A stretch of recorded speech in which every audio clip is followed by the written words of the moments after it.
70 lakh Indians, 725 freedom fighters, and 1.2 inventions and discoveries.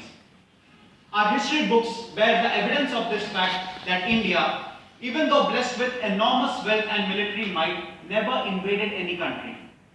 In fact, many plunderers looted us, many countries colonized us, literally taking the gold of the golden bird which India was then known. There could be many reasons for this, but I would like to state the one which was rightly pointed out by Sant Kalidas. इस देश की ये हालत दुर्जनों की दुष्क्रियता से नहीं, सज्जनों की निष्क्रियता से हुई. However, our Indian history has no dearth of legendary heroes. Indians have time and again shown unprecedented patriotism and vision.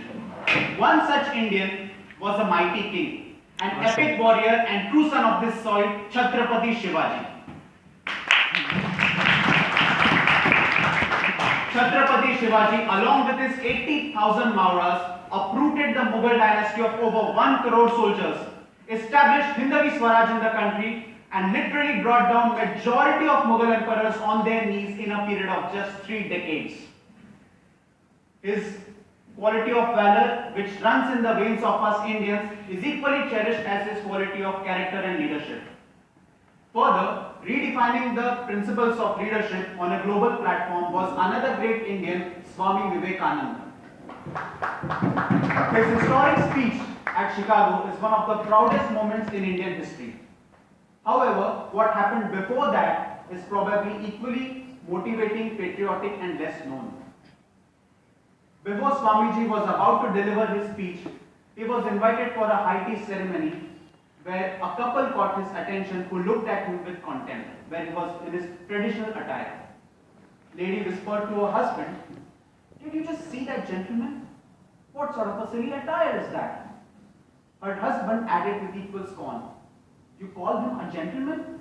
Since when did gentlemen started wearing such clothes?" Swamiji happened to overhear them, and maintaining a very calm, composed attitude and with a brisk smile on his face responded, "My dear friends, I belong to a nation where character defines gentlemen and not the tailor." Exactly 121 years later, when Narendra Modi and Barack Obama met each other, Obama gifted Narendra Modi a book on Swami Vivekananda and said, I'd like to quote, "I come from that city where Swamiji delivered his historic speech, and that is Chicago." Wow. What a proud moment it was for me as a young Indian. Indians, whether it is on a battlefield, in a research lab, or on a global platform, Indians have always shown magnanimity time and again. Before I wind up, I'd like to recall one small incident which took place after the Bangladesh Liberation War of 1971. It was a unique chapter in Indian politics as India entered Bangladesh, the then East Pakistan, destroyed their entire military setup, captured their 92,000 soldiers, brought them to India, and all of this took place in a period of just 21 days, which itself is a record. After signing of the Simla agreement between the two countries, India had to release all of them. But it is worth mentioning that even though they were war prisoners, India took good care of them, maintained utmost level of hospitality, vice versa would not have been true. So at the send-off ceremony, on a ceremonial send-off organized by the Indian military, Major Verma from India came personally to see off his counterpart, Major Iqbal from Pakistan. At the border, when Major Iqbal was about to leave, Major Verma warmly smiled at his opponent, and with an intention to finish things on a lighter note and to rewrite tale of friendship between the two nations, waved his hand forward and with a smile on his face said, "Fir milenge." Major Iqbal was taken aback by his warmth, but his ego couldn't get over the hangover of the defeat.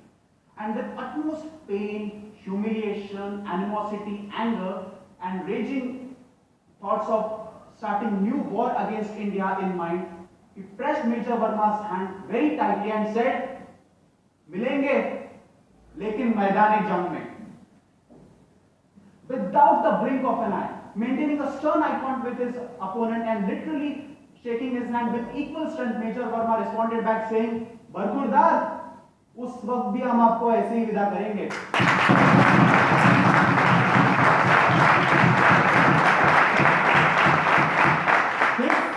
This is Indian military.